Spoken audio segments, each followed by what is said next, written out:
Hi అండి, అందరికీ నమస్కారం. వెల్కమ్ టు ఈ అమ్మ చేతి వంట. ఈరోజు రెసిపీ ఏంటంటే ఎంతో హెల్తీకరమైన రెసిపీ మునగాకు కారప్పొడి అండి.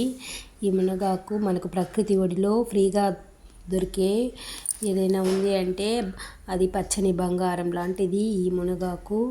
ఆరోగ్యం కావాలా అంటే మనకి ఆరోగ్యానికి ఎంతో మేలు చేసే, ఎన్నో వ్యాధులు నయం చేసే కమ్మని ఈ మునగాకు కారం పొడిని అయితే ఎలా తయారు చేసుకోవాలో ఈ వీడియోలో మనం తెలుసుకుంటామండి.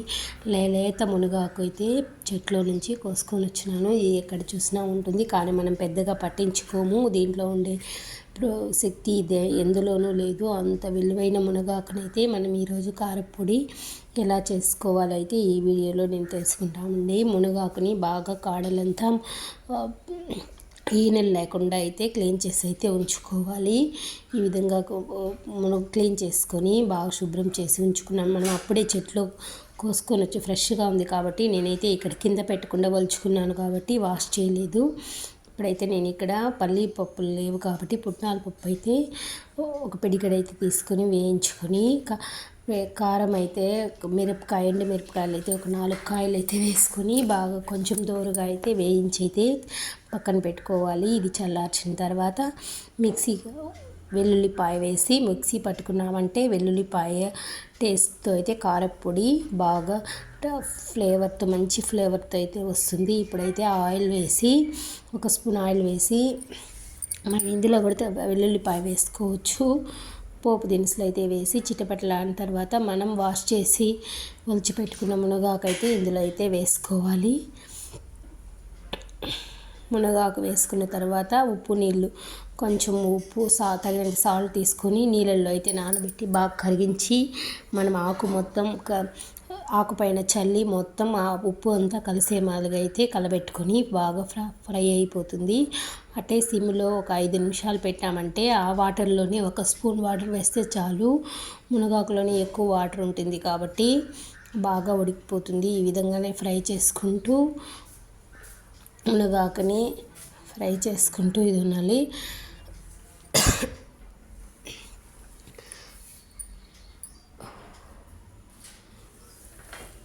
మూత పెట్టి 5 నిమిషాలు అయితే అలానే ఉడికించుకున్నామంటే మునగాకు ఉప్పు మొత్తం సాల్ట్ పసుపు కూడా వేసుకొని బాగా ఉడికించుకుంటే ఈ విధంగా అయితే తయారవుతుంది. మనం ఎంత మునగాకు వేసినా కొంచెం కదా అవుతుంది. ఇప్పుడు ఆల్రెడీ దీంట్లో పసుపు సాల్ట్ అంతా వేసేసినాం కాబట్టి మనం చల్లారిన తర్వాత పప్పుల పొడి చేసుకొని ఇందులో కలుపుకున్నామంటే మనకు మునగాకు ఫ్రై అయితే రెడీ అయిపోతుంది.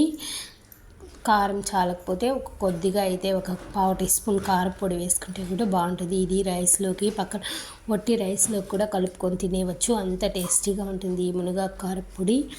మనం ఎప్పుడు వీలు పడినా ఎక్కడ మునగాకు కనిపించినా అస్సలు మిస్ చేసుకోకండి.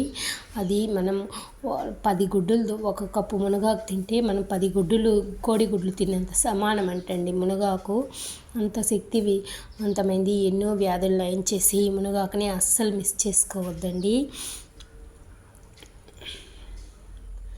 సూపర్ టేస్టీగా ఉండే ఈ మునగాకు ఫ్రై ఎంతో బాగుంటుంది. రసంతో కానీ పప్పుచారుతో కానీ మిక్స్ చేసుకొని తింటే చాలా అంటే చాలా బాగుంటుంది. మరి చిన్నపిల్లలకి జ్యూస్ చేసి ఇవ్వడము, బోండాలో వేసి బోండా చేసి ఇవ్వడం, మునగాకు ఇలా తినని వాళ్ళకి కూడా బోండాలో వేసి అయితే చేసి పెట్టచ్చు.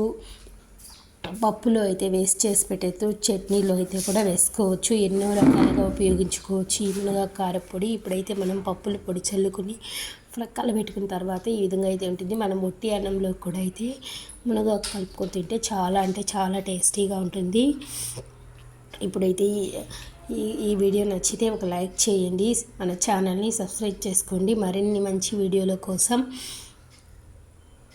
మన ఛానల్ని సబ్స్క్రైబ్ చేసుకోండి. Thank you for watching. ఈ వీడియో నచ్చిందంటే మీ ఫ్రెండ్స్ అండ్ రిలేటివ్స్కి షేర్ చేయండి.